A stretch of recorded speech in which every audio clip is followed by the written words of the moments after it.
saya Nur Yustina Jabangka, SMP Negeri 1 Bulaki, calon guru penggerak angkatan ke-7 Kabupaten Banggai Kepulauan.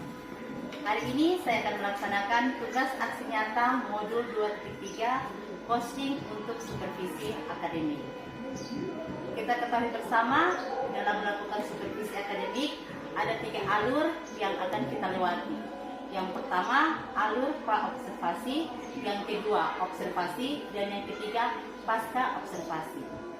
Saat ini saya akan melakukan alur yang pertama, yaitu pra-observasi. Dalam melakukan alur yang pertama, saya ditemani oleh rekan sejawat saya, yaitu Bapak Join Ambrosius Totoke, Sarjana Pendidikan. Beliau adalah guru mata pelajaran IPS kelas 8 dan kelas 9. Untuk mempersingkat waktu, saya akan mulai dengan alur yang pertama, yaitu pra-observasi.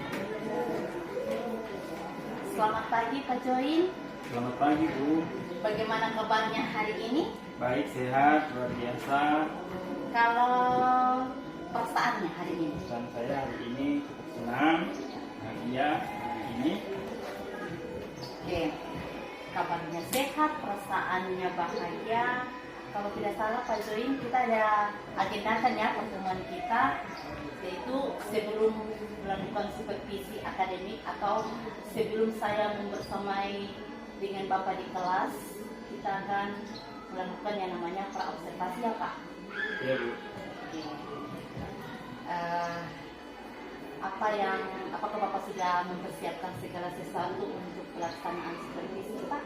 Ya, untuk supervisi saya sudah siap, semuanya sudah siap. Kalau boleh tahu Pak, apa semua yang dipersiapkan Pak? Saya sudah mempersiapkan materi yang nanti saya sampaikan di kelas. Juga saya sudah mempersiapkan perangkat dan media pembelajaran saya gunakan nanti di kelas. Oke, berarti tujuan pertemuan kita kali ini yaitu kita akan membahas tentang persiapan apa yang nanti Bapak lakukan di kelas atau langkah-langkah apa nanti kegiatan pembelajarannya ya Pak? Iya Bu. Oke, kalau boleh tahu Pak, materi tentang apa? Ya, materi yang saya nanti mau sampaikan ke anak-anak yaitu tentang masa kemerdekaan pada tahun 1945 sampai 1950. Oke, masa kemerdekaan 1945 sampai 1950. Dan di situ ada submaterinya Ibu, itu bagian A yaitu proklamasi kemerdekaan, B terbentuknya Negara Kesatuan Republik Indonesia, C perjuangan untuk kemerdekaan, D perkembangan politik Indonesia pada masa kemerdekaan, E perkembangan Indonesia pada masa kemerdekaan, F kehidupan masyarakat Indonesia pada masa kemerdekaan. Tapi khususnya untuk pertemuan nanti saya hanya membahas tentang materi pada bagian D, yaitu terbentuknya Negara Kesatuan Republik Indonesia. Materinya ya Pak? Ya. Ya. Sebetulnya apa Pak? Negara Kesatuan Republik Negara Kesatuan Indonesia. Itu bentuknya Negara Kesatuan Republik Indonesia. Sebentar ya, yang Bapak akan bacakan. Oke, kalau itu seperti itu submaterinya atau materi yang kita bacakan, apa standar kompetensi yang ingin Bapak capai? Standar kompetensinya di sini ada kompetensi inti, ada kompetensi dasar. Kompetensi ini saya tidak sampaikan, tapi kompetensi dasarnya ada 3.4, yaitu menganalisis kronologi perubahan dan kesinambungan ruang, geografis, politik, ekonomi, pendidikan, sosial, budaya dari awal kemerdekaan sampai awal reformasi. Pada kompetensi dasar 4.4 yaitu menjadikan hasil analisis kronologi perubahan dan kesinambungan ruang, geografis, politik, ekonomi, pendidikan, sosial, budaya dari awal kemerdekaan sampai awal reformasi. Jadi itu yang Berarti ada dua standar Ya. kompetensi dasar dari link analisis, kemudian dia menyajikan ya Pak. Ya. Nah, dari dua standar kompetensi dasar tersebut, tujuan pembelajaran yang ingin Bapak capai apa? Kalau untuk tujuan pembelajarannya, di sini ada dua yang diharapkan dapat dicapai oleh siswa, yaitu yang pertama, mengidentifikasi perkembangan politik, ekonomi, sosial, budaya di Indonesia pada masa kemerdekaan, masa demokrasi parlementer, masa demokrasi terpimpin, Orde Baru, dan reformasi. Itu yang pertama. Dan yang kedua, siswa dapat menjelaskan perkembangan masyarakat Indonesia pada masa kemerdekaan, demokrasi parlementer, demokrasi terpimpin, Orde Baru, dan masa reformasi. Oh, ada dua tujuan pembelajaran ya Pak. Ya. Dan saya lihat di sini tujuan pembelajarannya sangat menantang nanti ini. Oke Pak, kalau begitu sangat bagus sekali.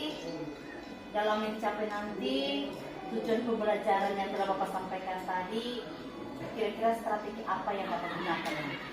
Ya, strategi yang saya gunakan dalam pembelajaran nanti, saya menggunakan metode diskusi, tetapi metode diskusi di sini bukan metode diskusi biasa, tapi merupakan metode diskusi yang sudah dimodifikasi, yang mana ketika saya memodifikasi metode ini agar tujuannya supaya dapat melibatkan semua siswa tanpa terkecuali. Oke, tadi sudah Bapak sampaikan tentang strategi pembelajaran yang akan Bapak laksanakan di kelas. Kalau boleh tahu Pak, apa ada strategi pembelajaran yang lain atau model pembelajaran yang lain nanti yang Bapak gunakan? Ya, kalau untuk strategi pembelajaran lain, sementara saya belum menerapkan strategi pembelajaran yang lain karena menurut saya strategi pembelajaran BPS yang lebih cocok adalah dengan menggunakan metode diskusi yang sudah saya modifikasi dan saya kembangkan. Jadi metode ini saya sudah gunakan sejak lama dan saya kembangkan sehingga metode ini dapat menyesuaikan di saat dengan kondisi siswa yang ada dan juga perkembangan yang ada sampai sekarang ini. Berarti strateginya atau modelnya masih tetap sama ya Pak, yaitu diskusi, tapi dengan melihat lagi perkembangan siswa dan perkembangan zaman ya Pak. Ya. Kalau begitu, dalam strategi yang Bapak gunakan, kira-kira kendala apa nanti yang Bapak temui? Ya, strategi yang saya terapkan dengan metode diskusi seperti biasa, kalau masalah kendala yang dihadapi dalam menggunakan metode ini yaitu bagaimana siswa itu dapat dilibatkan secara aktif dalam proses pembelajaran, dan memang kendalanya itu terdapat pada siswa yang kadang-kadang memiliki kemampuan di bawah dari teman-teman yang lain, sehingga ini menyebabkan ada siswa yang dominan, ada yang tidak dominan. Ada yang pasif, ada yang aktif ya Pak ya? Oke, kendala. Kalau dari segi misalnya alat atau media yang Bapak gunakan, apa ada kendala atau tidak nanti? Ya, kalau masalah media yang saya gunakan, karena saya menggunakan media PowerPoint, sejauh ini belum ada kendala apapun. Hanya memang saya tetap harus membuat media ini mempersiapkan jauh-jauh hari karena membutuhkan waktu. Membuat media ini butuh waktu yang cukup lama untuk mempersiapkan ini, dan kita juga membutuhkan jaringan internet dan juga listrik yang memang kalau di tempat kita ini memang sudah bersama ya, tidak ada jaringan listrik pada siang hari ya Pak. Tadi Bapak sudah sebutkan kendala yang Bapak hadapi dari siswa-siswa. Itu ada siswa yang dominan, ada yang pasif, ada yang aktif. Kemudian Bapak sudah sampaikan kalau medianya kendalanya misalnya harus butuh jaringan internet yang bagus dengan listriknya. Bagaimana cara Bapak mengatasi kendala tersebut ya Pak? Ya, meskipun memang ini menjadi kendala, tapi ya meskipun karena di sekolah kita ini meskipun hanya dengan menggunakan mesin sendiri, kita sudah punya listrik, tapi dan juga kadang-kadang jaringan juga suka bermasalah, tetapi ya kita juga sudah cukup mensyukuri kalau sudah ada, meskipun kadang-kadang hilang, tapi itu bagaimana upaya kita untuk mampu memanfaatkan apa yang sudah ada meskipun terbatas. Betul Pak, sangat betul. Kita memanfaatkan apa adanya yang ada ya Pak, tapi tidak mengurangi semangat kita untuk melakukan pembelajaran di kelas. Sangat menarik sekali Pak untuk kegiatan praobservasi kita kali ini. Sebelum mengakhiri pertemuan kita kali ini, saya ingin bertanya sama Bapak terkait dengan pengembangan diri yang ingin Bapak lakukan. Seperti apa Pak? Ya, kalau pengembangan diri yang saya lakukan ke depan, bagaimana saya berusaha untuk mencari informasi, mengembangkan pengetahuan, karena ilmu yang saya bawakan ini adalah ilmu yang hidup, bukan ilmu mati. Ilmu yang hidup jadi berkembang terus secara terus-menerus, dan ini yang saya menghindari adalah yang sampai siswanya lebih tahu daripada saya. Berarti Bapak belajar terus, belajar dan belajar. Karena kita manusia adalah belajar sepanjang hayat ya Pak ya. Oke, barangkali masih ada lagi yang ingin disampaikan Pak? Ya, sementara. Oke. Baik, kalau begitu Pak, terima kasih atas pertemuan kita kali ini. Tapi sebelumnya saya mau tanya sebentar, sudah siap atau kapan waktu untuk melakukan observasi? Ya, sudah siap untuk supervisi kapanpun ibu mau supervisi, saya siap. Kalau sebentar Pak? Iya, boleh. Oke, sebenarnya di kelas mana Pak? Ya, itu pelajaran saya sebentar nanti di kelas 9A. Oke, sekali lagi terima kasih Bapak sudah memberikan informasi kepada saya sebelum kita melakukan supervisi, sebelum saya membersamai dengan Bapak di kelas nanti ya Pak. Ya. Sampai ketemu nanti ya Pak. Ya Bu. Terima kasih, selamat pagi. Selamat pagi.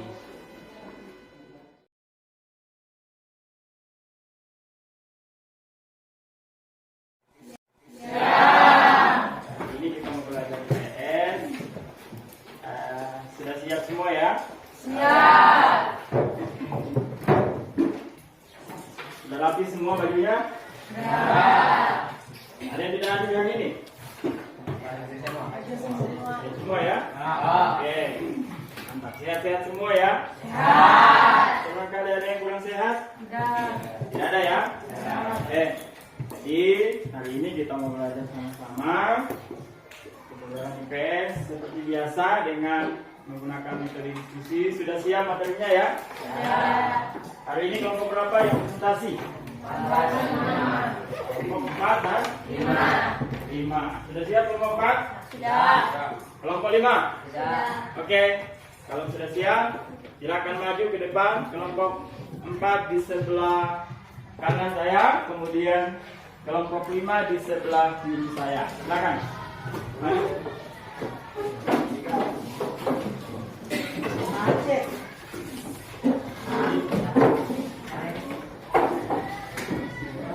Sudah siap semua? Ya. Sudah siap? Siap. Ya, kalau sudah siap, sekarang kita mulai pembelajaran kita dengan metode diskusi. Sesi pertama dengan menyampaikan gagasan materi dari kelompok pemateri yaitu kelompok 4. Silakan kepada kelompok 4. Terima kasih atas kesempatan yang diberikan kepada kami. Kali ini saya akan membacakan hasil gagasan dari kelompok 4, yaitu 2. Terbentuknya Negara Kesatuan Republik Indonesia. A. Pengesahan Undang-Undang 1945. Piagam Jakarta yang dibuat oleh BPUPKI menjadi rancangan awal dan dengan sedikit perubahan disahkan menjadi undang-undang yang terdiri atas pembukaan batang tubuh dan terdiri dari 37 pasal 4 pasal aturan peralihan dan 2 ayat aturan tambahan disertai dengan penjelasan. B. Pemilihan Presiden dan Wakil Presiden. Soekarno dan Hatta ditetapkan sebagai Presiden dan Wakil Presiden pertama Republik Indonesia secara aklamasi dalam musyawarah untuk mufakat. Lagu Kebangsaan Indonesia Raya mengiringi penetapan Presiden dan Wakil Presiden. C. Pembagian wilayah Indonesia. Rapat PPKI tanggal 19 Agustus 1945 memutuskan pembagian wilayah Indonesia menjadi 8 provinsi di seluruh bekas jajahan Hindia Belanda. F. Membentuk kekuatan pertahanan dan keamanan. Pada tanggal 23 Agustus, Presiden Soekarno mengesahkan secara resmi Badan Keamanan Rakyat atau BKR.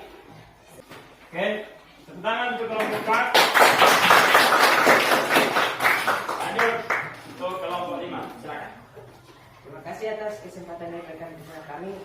Pada saat ini saya akan membacakan hasil ringkasan dari kelompok 5. 4. Pertempuran Ambarawa. Pertempuran Ambarawa terjadi di Ambarawa, Jawa Tengah. Peristiwa itu diawali dengan datangnya tentara sekutu di bawah pimpinan Brigadir Jenderal Beto.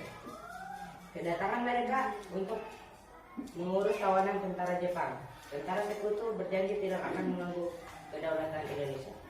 Tanpa sepengetahuan pihak Indonesia, ternyata tentara sekutu dalam mengikutkan tentara Nica dan menyebabkan pertempuran terbesar di Magelang dan Ambarawa. Pada tahun TSD Kelly tiba di kota Medan. Kedatangan tentara sekutu ini ternyata diboncengi oleh tentara Nica yang bertujuan mengambil alih pemerintahan. Hal ini memicu munculnya perlawanan rakyat di kota Medan. Pertempuran pertama meletus pada tanggal 13 Oktober 1945 antara para pemuda dengan pasukan sekutu.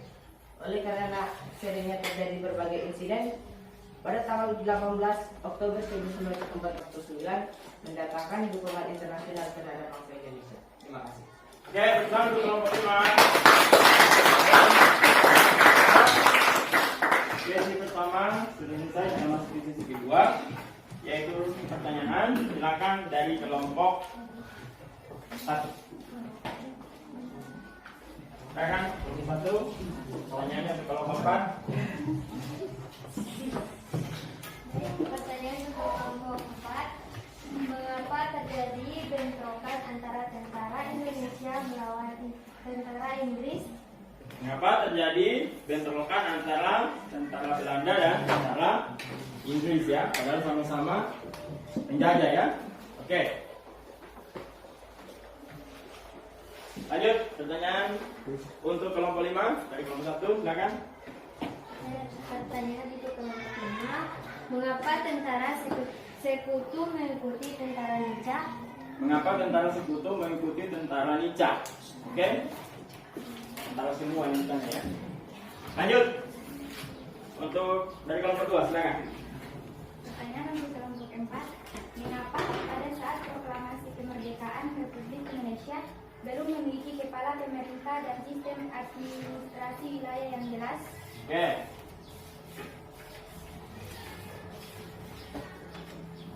Lanjut. Untuk kelompok 5. Baik, pertanyaan untuk kelompok 5. Bagaimana kondisi Ya. Kota Bandung setelah peristiwa Bandung Lautan Api usai? Oke. Bagaimana kondisi Kota Bandung setelah peristiwa Bandung Lautan Api selesai? Silakan dari kelompok 4. Pertanyaan untuk kelompok 4, mengapa setelah memproklamasikan kemerdekaannya pada 17 Agustus 1945, bangsa Indonesia masih harus menghadapi Belanda? Ya, oke. Mengapa sudah merdeka masih harus menghadapi lagi Belanda? Oke, bagus pertanyaannya. Untuk kelompok 5, silakan. Pertanyaan untuk kelompok 5. Mengapa tentara sekutu memasang papan-papan yang bertuliskan piket Bondaris, Medan area di pinggiran kota Medan. Oke. Ada papan-papan yang dipasang oleh sekutu di kota Medan ya, Sumatera Utara.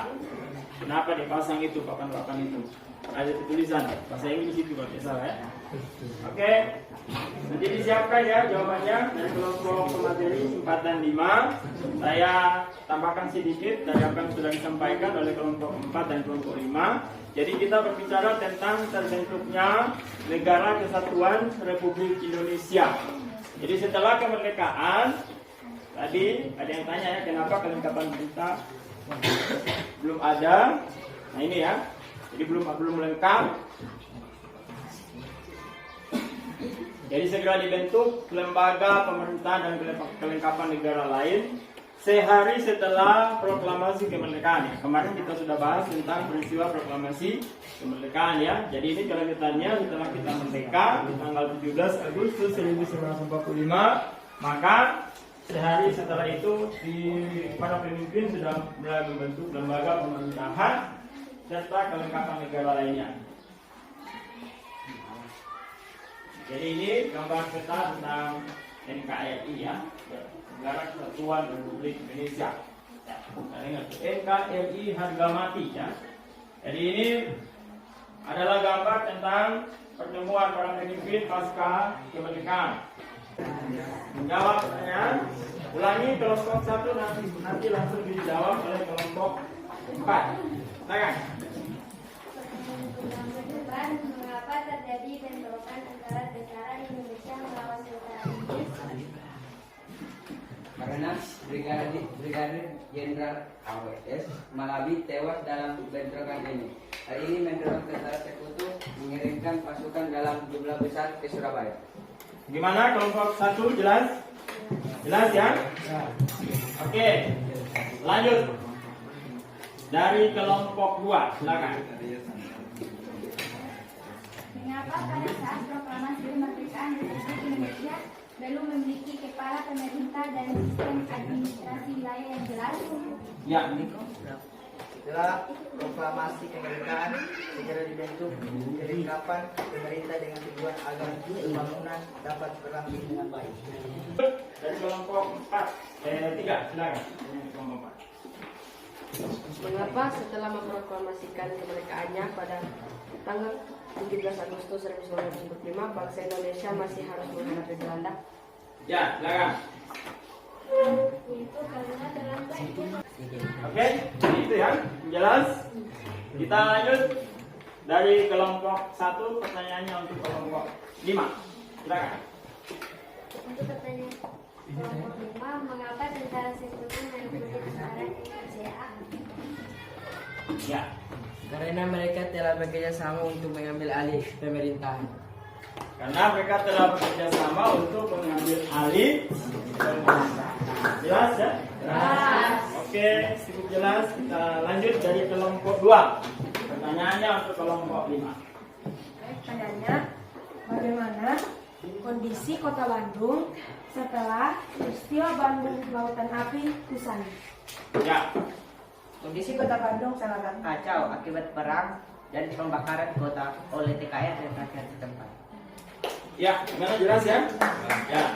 Apalagi karena sudah dibakar ya, sudah dibakar. Kita bisa bayangkan kota Bandung habis dibakar, yang sisa apa? Top 3, silakan.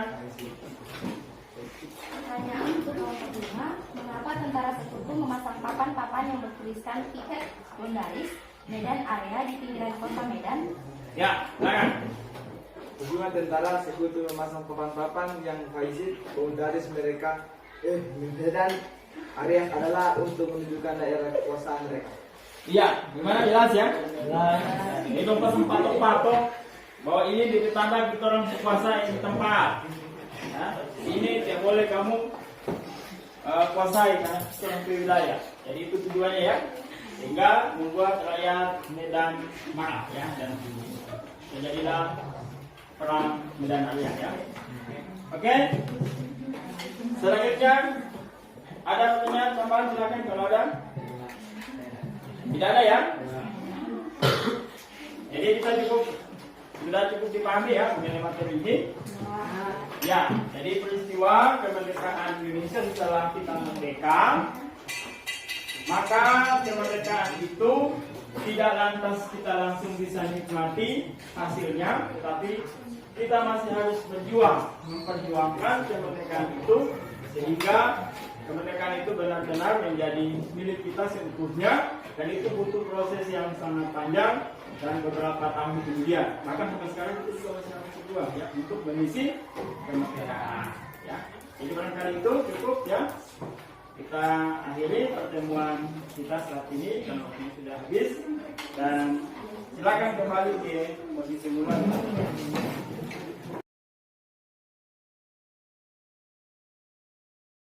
Pak Joy, Ya, selamat pagi Bu. bagaimana kabarnya Pak hari ini? Baik, sehat. Ya, terima kasih Pak sudah bisa meluangkan waktunya untuk pasca observasi ini Pak. Di sini ini saya ditemani oleh, perkenalkan, pengajar praktik saya, Ya. Bapak Mundur Kesen setelah pendidikan. Beliau adalah pengajar praktik saya yang mendampingi saya selama pendidikan ini. Boleh minta waktu sebentar ya Pak? Ini Pak ya, kemarin kita sudah melaksanakan pasca observasi dan observasi di kelas saya dalam rangkaian seperti ini. Iya. Kira-kira bagaimana Pak yang Bapak lakukan saat kegiatan belajar atau bagaimana? Ya, benar Bu. Yang kemarin kan kita sudah melakukan pasca observasi dengan observasi di dalam kelas dalam rangkaian supervisi akademik. Bagaimana yang Bapak rasakan? Ya, kalau dalam proses pembelajaran yang sudah saya lakukan, karena saya merasa senang karena anak-anak cukup termotivasi, aktif dalam proses pembelajaran, dan itu saya harus apresiasi kepada anak-anak yang sudah cukup memberikan respon positif terhadap proses pembelajaran yang dilaksanakan kemarin. Berarti tujuan pertemuan kita hari ini Pak, bagaimana setelah kita, apa yang kita lakukan Pak hari ini? Tujuan kita ketemu. Oke ya, jadi saya mau supaya saat ini kita bisa saling memberikan saran, saling masukan. Mungkin ada hal-hal yang kurang dari saya, mungkin bisa memberikan masukan, atau juga ada pengalaman-pengalaman ibu baru yang mungkin ibu bisa peroleh, bisa berikan ke saya untuk bisa saya memperbaiki proses pembelajaran saya ke depan. Kita sharingnya, tujuan Ya. kita di sini kita sharing tentang apa dulu? Supervisinya di dalam kelas. Iya. Sebelum kita lanjut Pak, bagaimana perasaannya Bapak saat kemarin melakukan supervisi pembelajaran yang ada saya di dalamnya Pak? Ya, rasanya saya tetap senang ya, karena saya juga merasa sebuah pengalaman yang cukup menarik buat saya. Ketika saya melakukan pembelajaran di kelas, ada yang mengamati dan juga bisa menilai apa yang saya lakukan di dalam kelas dalam proses pembelajaran, dan tentunya itu dapat bermanfaat buat saya ketika saya tahu di mana kekurangan saya, di mana kelemahan yang ada di dalam proses pembelajaran yang bisa saya lakukan. Kemarin Pak, waktu mengajar saya lihat memang Bapak sudah sangat bagus, sangat perfect bagi saya. Di situ Pak, ya pada saat Bapak mengajar ada indikator pencapaian pengembangan yang Bapak inginkan. Kira-kira sudah tercapai pada saat kita waktu pasca observasi, ada indikator pencapaian yang Bapak inginkan. Jadi bagaimana dengan yang kemarin pada saat Ya. mengajar? Jadi kalau untuk indikator pencapaian itu secara normatif saya harus memberikan penilaian bahwa sudah tercapai. Hanya saya akui bahwa untuk proses secara administratif belum tercapai karena memang saya tidak lakukan. Sehingga di sini seharusnya ada soal yang saya berikan di akhir dari pembelajaran, ada pertanyaan-pertanyaan yang harus saya ajukan untuk bisa menguji ketercapaian tujuan pembelajaran saya. Tapi itu saya tidak lakukan, tapi secara normatif saya bisa mengambil kesimpulan bahwa itu sudah tercapai dengan melihat proses pembelajaran di mana anak-anak itu sudah membaca materi, lalu kemudian ada kelompok materi yang menyampaikan, memaparkan materi, dan kemudian mereka menjadi berdiskusi, bertanggung jawab. Saya kira itu tujuan secara umum itu sudah tercapai dengan adanya anak-anak yang membaca, dengan adanya anak-anak yang berdiskusi, bertanggung jawab. Saya kira itu tujuan sudah tercapai secara umum. Oke, kalau tadi indikatornya yang kemarin indikator perkembangannya, bagaimana dengan tujuan pembelajaran yang kemarin Bapak sampaikan? Ya, kalau tujuan pembelajaran seperti tadi saya katakan bahwa tujuan pembelajaran itu siswa dapat memahami peristiwa-peristiwa di pasca kemerdekaan, peristiwa Rengas Dengklok itu adalah peristiwa yang terjadi dan cukup penting bagi kita sebagai anak bangsa untuk bisa mengetahui kejadian yang sebenarnya itu terjadi pada pasca kemerdekaan. Dan saya kira anak-anak sudah cukup paham, cukup mengetahui tentang peristiwa Rengas Dengklok, materi yang sudah kita bahas pada hari kemarin. Tadi Bapak sudah katakan bahwa indikator perkembangannya sudah tercapai baik dan tujuan pembelajaran sudah tercapai. Berarti ada hal baik yang barangkali bisa berbagi, ada hal baik yang bisa dibagikan sehingga indikatornya, tujuannya itu tercapai, Pak, dari pembelajaran. Iya, jadi hal yang baik yang mungkin bisa saya bagikan bahwa ketika kita memberikan harapan kepada siswa supaya mereka bisa tercapai tujuan pembelajaran, itu saya membuat sebuah sistem. Artinya ketika siswa itu harus membaca buku, itu mereka secara tidak sadar dipaksa secara sistematis, yang di bawah alam sadar mereka sudah harus tidak merasa terpaksa, tetapi dengan sistem yang saya buat mereka harus membuat tugas sebelum proses pembelajaran. Jadi sebelum proses pembelajaran itu sudah ada tugas yang saya berikan untuk mereka buat, lalu kemudian itu mereka bisa buat rangkuman untuk kemudian mereka bisa presentasikan. Jadi itu kalau biasanya yang dibuat oleh guru itu ketika memberikan tugas adalah nanti di saat jam pelajaran. Nah, tetapi yang saya lakukan bukan demikian. Saya memberikan tugas itu sebelum pembelajaran sudah saya berikan tugas. Jadi saya sudah berikan tugas sebelum pembelajaran. Jadi mereka sudah baca materi yang dibahas itu sebelum kita belajar di dalam kelas.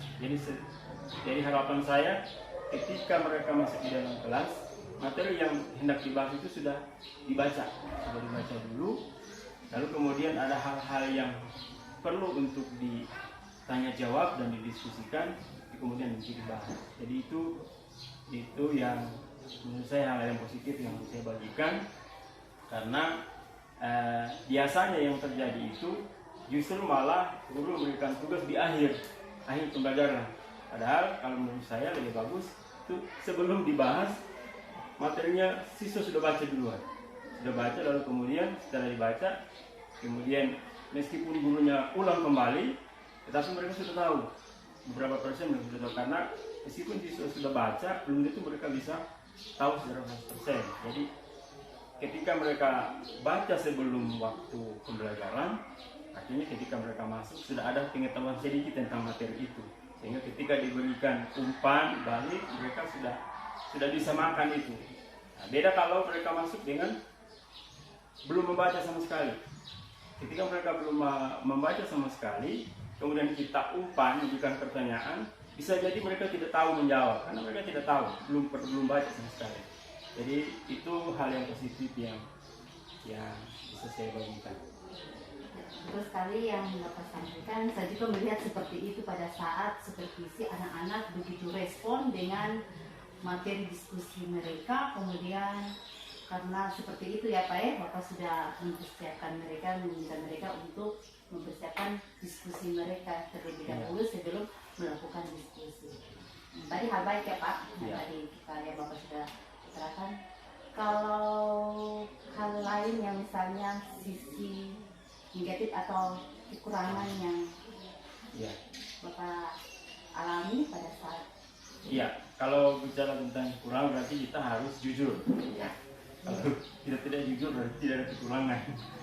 Jadi kalau bicara tentang kekurangan, harus saya akui bahwa kekurangan saya dalam proses pembelajaran adalah masalah rencana pembelajaran, yang mana di dalam kurikulum kita itu menuntut secara administratif, menuntut juga supaya langkah-langkah pembelajaran itu dalam satu proses pembelajaran itu terpenuhi.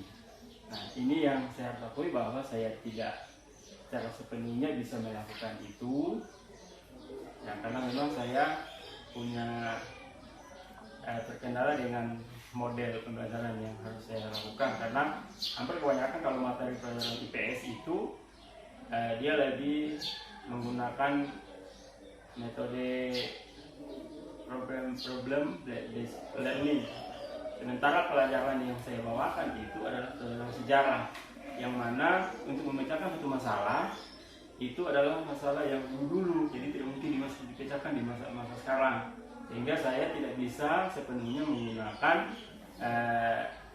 langkah-langkah pembelajaran yang menjadi tuntutan kurikulum di sekarang ini. Itu saya akui saya tidak bisa melakukan. Jadi itu kekurangan saya. Tapi saya akan berusaha untuk bisa menyesuaikan supaya apa yang menjadi tuntutan kurikulum itu bisa saya lakukan. Oke, tadi Bapak sudah sampaikan kekurangannya Bapak. Kira-kira bagaimana cara, apakah Bapak punya sesuatu yang bisa, saya harus seperti ini untuk meminimalisir kekurangan yang ada Pak, atau untuk ke arah yang lebih baik? Iya, jadi saya akan tetap berusaha untuk memperbaiki apa yang menjadi kekurangan saya, khususnya dalam mempersiapkan segala administrasi pembelajaran, dan juga saya akan berusaha untuk menyesuaikan model-model pembelajaran yang menurut saya itu baik, itu saya akan sesuaikan dengan yang ada dalam kurikulum 2000 Merdeka Belajar ya. Jadi seperti itu. Kemudian Pak, kalau terhadap siswanya? Ya kalau ya di dalam pembelajarannya, misalnya dengan yang Bapak gunakan dengan siswa, Bapak melihat bagaimana? Kalau untuk siswa, jadi saya pikir siswa itu lebih banyak kalau belajar itu mereka lebih suka untuk melihat, menyaksikan gambar atau video. Jadi untuk kedepannya memang saya harus lebih banyak menggunakan media pembelajaran yang berupa gambar-gambar ataupun video-video yang tentunya itu juga menarik bagi siswa untuk bisa mengikuti pembelajaran itu dengan baik. Oke. Ya. Harapan saya Pak, semoga nanti Bapak bisa memperbaiki apa yang telah Bapak sampaikan kekurangan. Kalau boleh Pak, untuk memperbaiki yang tadi Bapak sudah sampaikan tentang kekurangan yang ada, itu kapan Pak? Ya, tentunya saya akan berusaha untuk memperbaiki secepatnya.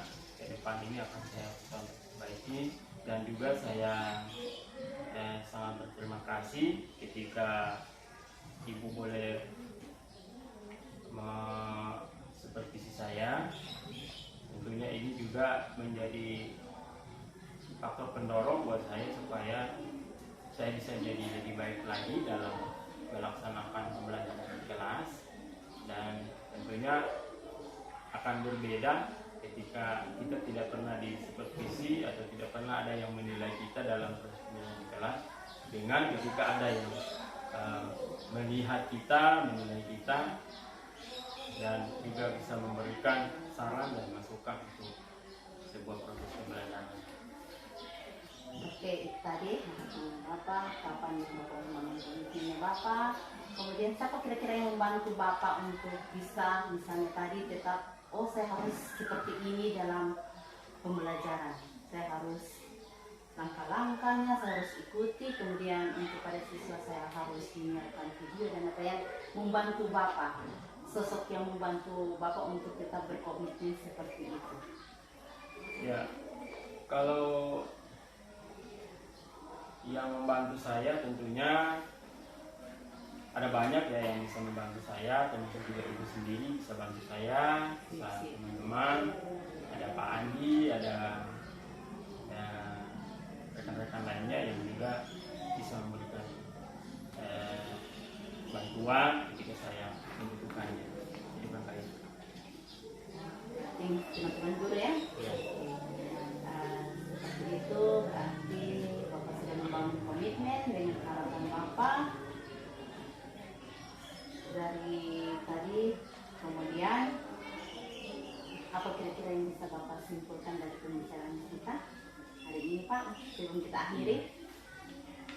Jadi untuk pembicaraan kita di pagi hari ini, saya berterima kasih kepada Ibu yang tentunya sudah berbagi kepada saya.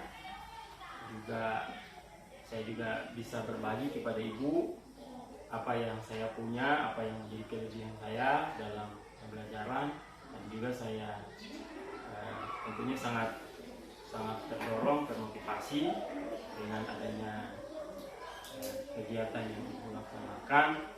Itu juga memberikan dampak terhadap saya secara langsung sebagai guru yang supervisi, dan tentunya ini harapan saya supaya bisa lebih baik lagi dalam melaksanakan tugas sebagai guru dalam kelas, dalam memberikan pelayanan bagi siswa-siswi yang ada di sekolah. Jadi intinya sangat bermanfaat bagi saya, memberikan dampak bagi saya secara pribadi ketika saya juga ikut terlibat dalam kegiatan Ibu sebagai calon guru penggerak. Dan saya mengucapkan terima kasih atas kepercayaan Ibu dalam melibatkan saya dalam tugas-tugas yang Ibu buat dalam calon guru penggerak.